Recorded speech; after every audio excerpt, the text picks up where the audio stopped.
Hello, my people. Welcome back to Not Your College Life with Lisa Beals. I am your host, Lisa Beals. This week's episode is about deadlines and the deadlines that you and your student need to know.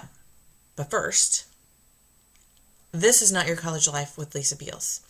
I am Lisa Beals, and I'm the Midwestern / college admin who has done the college thing herself, raised her own kids, and realized that we as college administrators do not make it easy for you and your student to navigate all the stuff to get from admission to graduation without wanting to pull your hair out.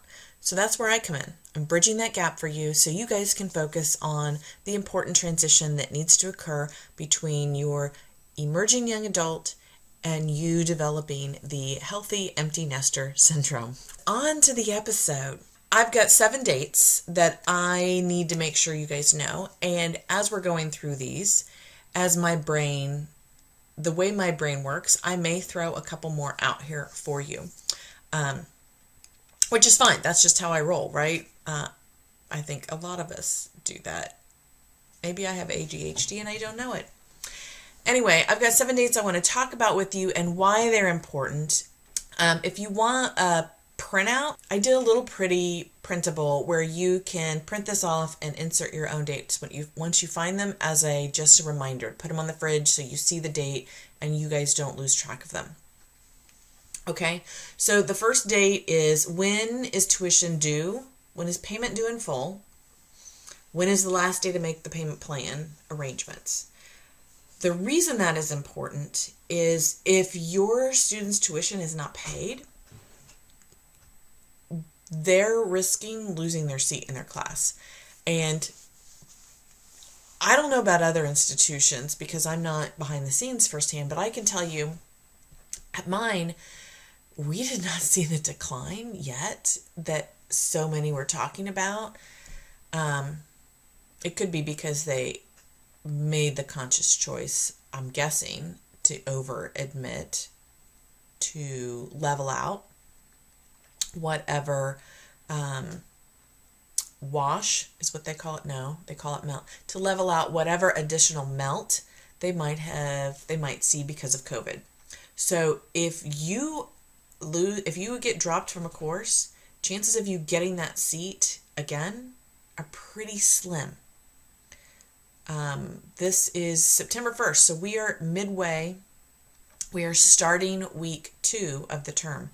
And college goes fast, you guys, and a lot of profs will not let you start a class if you were not there no later than the first day of week 2. Things go fast. Week 1, a little bit of churn, and they're kind of willing to let you join. But you're into week 2. And your chances of catching up and being successful are gonna be tough. So a lot of faculty won't allow it unless you've already been sitting in on the class. And hashtag COVID, most faculty aren't gonna let you sit in class unless you're officially registered because they have to maintain the social distancing, the de-densification numbers. So all that to say, you gotta know when tuition is due, when your payment plan arrangements are due, so that your student does not lose their seat in their course. Mom, this is not your job. This is your student's job.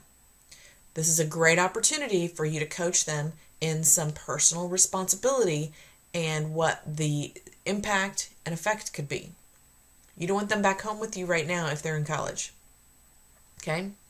In fact, all of these are for your student to figure out with some coaching from you. Okay, number 2 is when is the last day a student can drop a course without having a record of it on their transcript? And what do I mean by with no record?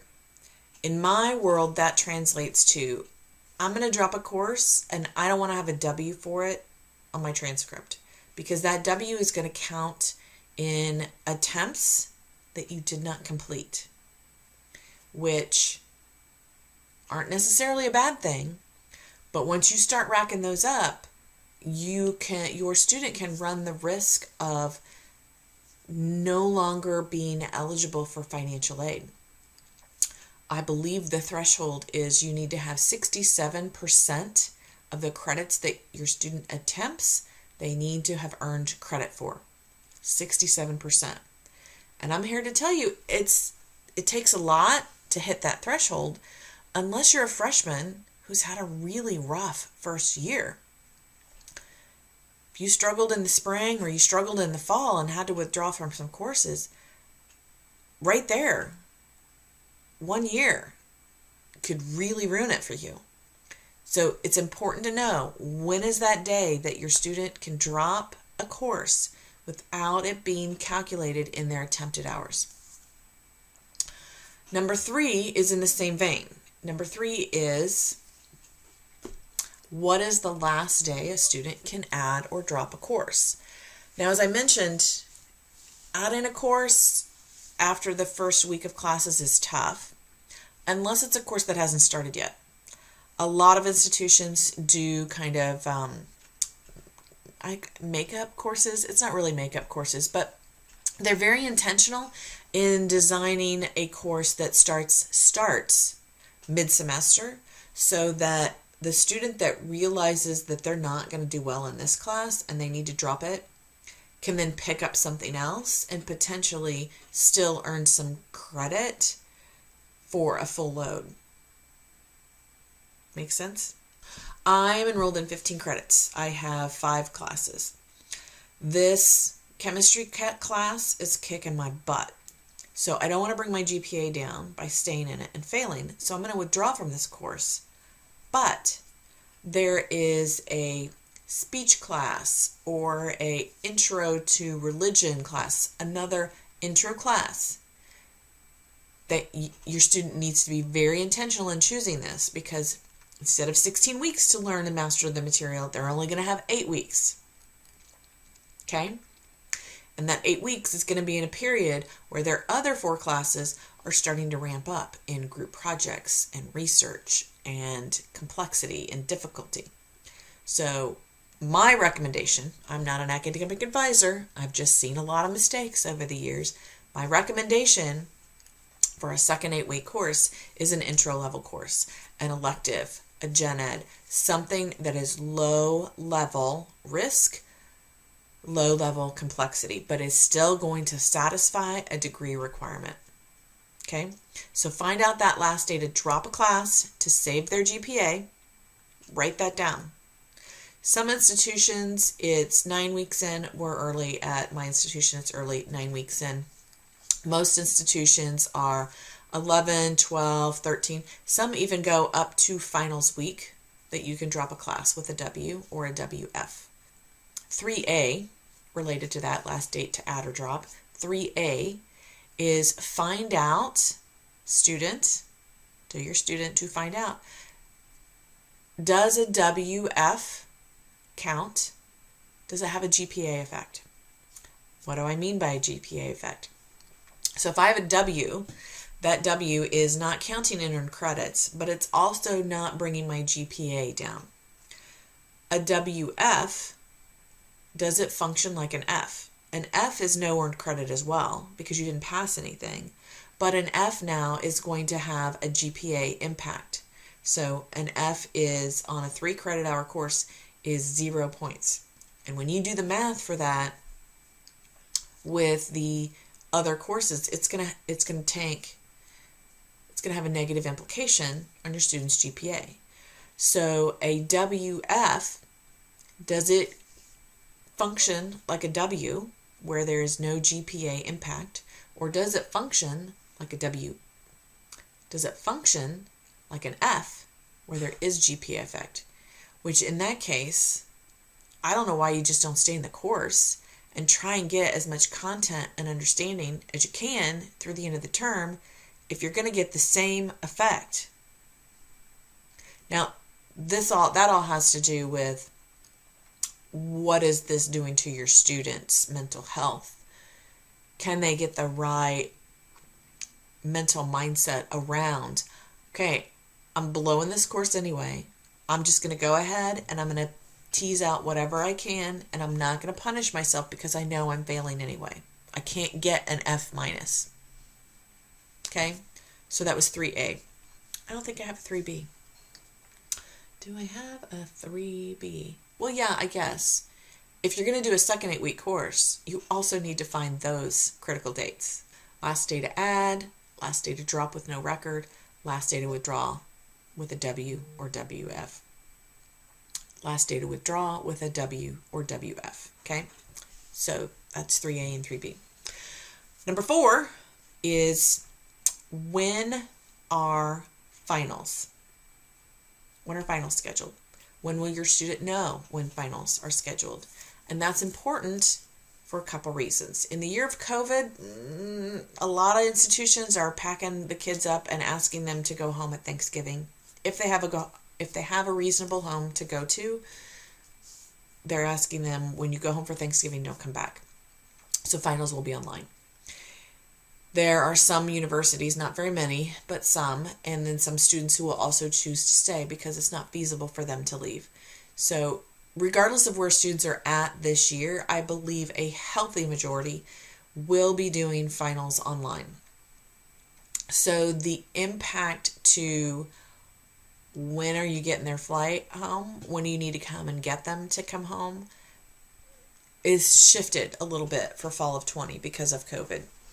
You need to figure out, instead of when are finals, you need to find out, when do you need to arrange that flight for your student?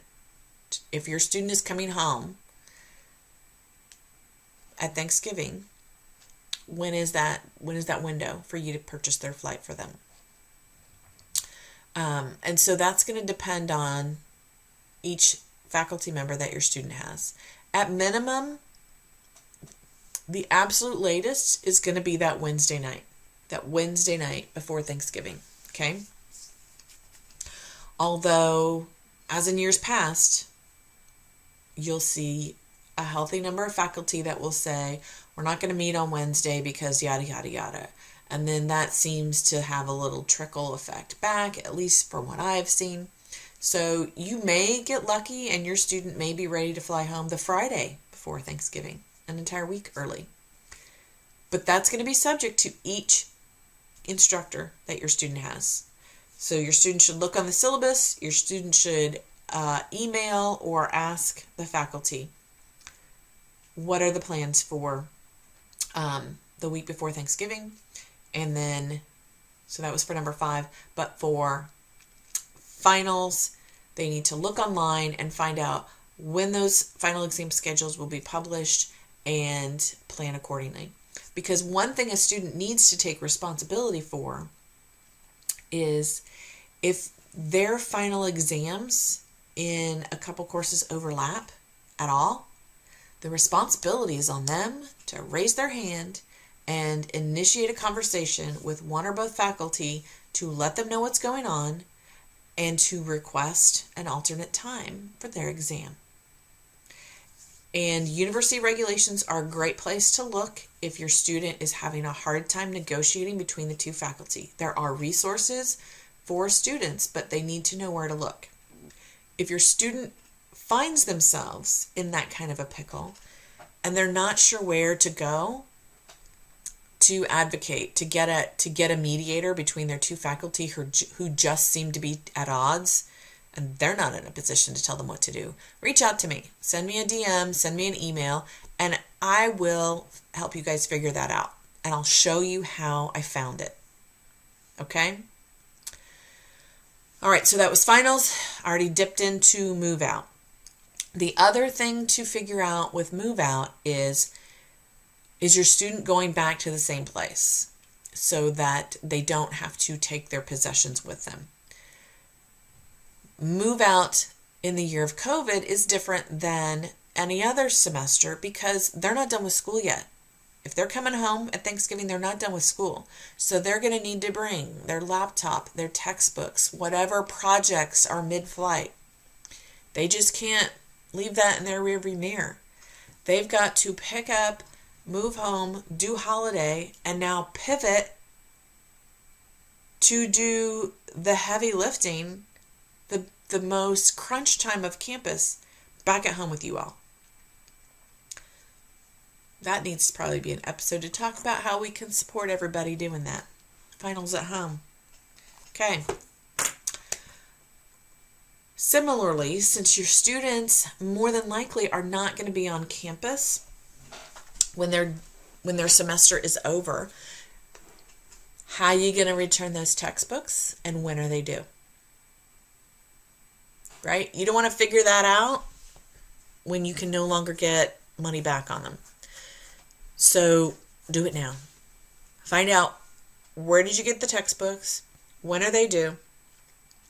And how are you going to be able to return them, especially if you're not on campus? And then the number 7 important date that I like students to pay attention to is, when is my window to register for spring? I need to put that on my refrigerator. I need to put it somewhere where it's top of mind, because that date doesn't just happen and my spring registration magically appears. I have a little homework as a student to do before that window gets there. That is, I need to meet with my academic advisor.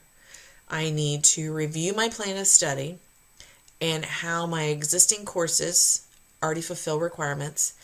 I need to take a peek and see what was offered last spring to give me an idea what is going to be offered this spring, and come up with a list of 4 to 5 courses with alternates. So if I can't get course number 3, what are 1 or 2 other courses that I would be interested in that would help meet degree requirements that I could consider?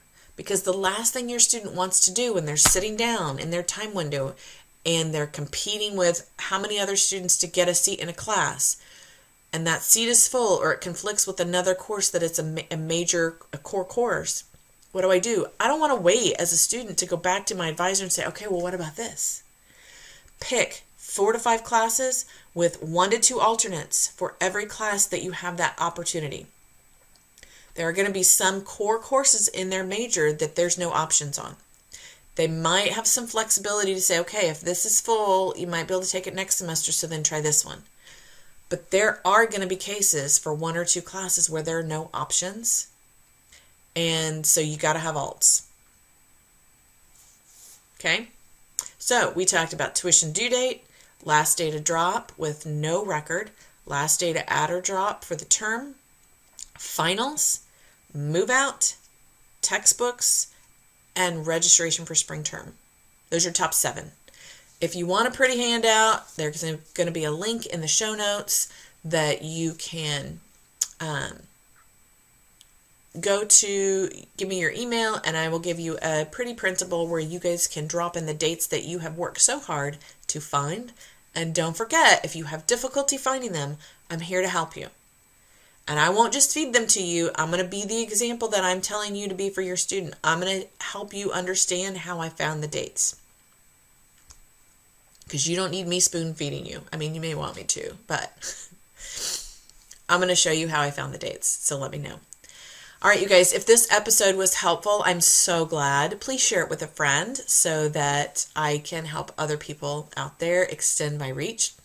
If you don't follow me on social media, I would love for you to check me out. I am at Not Your College Life with Lisa Beals on both Facebook and Instagram.